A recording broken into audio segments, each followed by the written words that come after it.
Moins connu que le panda noir et blanc, il est aussi craquant. Focus sur ces drôles de bêtes à queue de renard et oreilles de chat. Découvrez-le sur Arte vendredi 19 janvier 2018, à 19 h, dans le doc Le Petit Panda de l'Himalaya. Sans remettre en cause la popularité du Yuan, lieu en zone industrielle et leur petit Yuanmeng, les pandas géants hébergés aux eaux de Beauval, il est temps de rendre justice à l'autre panda, le panda roux. D'abord parce qu'il a été découvert en premier, en 1825. Par Frédéric Cuvier, un zoologiste français. Ensuite parce que c'est une espèce en danger. Dans les forêts himalayennes, à force de braconnage et de déforestation, il ne serait plus que 10 000 individus. Mais justement, de quelle espèce s'agit-il?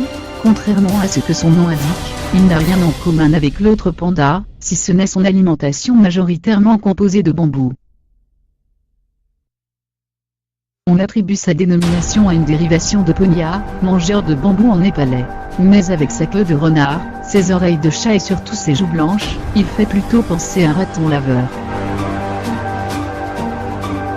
dont il est un vague cousin. En réalité, le panda roux est une espèce à lui tout seul. Ce qui le rend hyper attachant, c'est son absence totale d'agressivité. Si cette boule de fourrure a des griffes acérées, c'est pour mieux grimper aux arbres gigantesques dans lesquels il passe le plus clair de son temps à dormir et à ingurgiter 1,5 kg de bambou par jour, soit le tiers de son poids.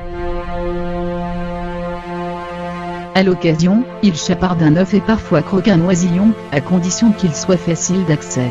Car ce petit mammifère d'environ 60 cm sans la queue, a une réputation à tenir, celle de paresseux de l'Himalaya. Pas étonnant que ces préludes amoureux durent plusieurs jours, et que ces petits mettent 3 bons mois à sortir de leur tanière. Et encore 3 autres, avant d'être considérés comme autonomes. C'est-à-dire capables d'éviter les dangers. Car le panda roux est pacifique, et prudent, il ne se bat jamais. Une vraie peluche en somme.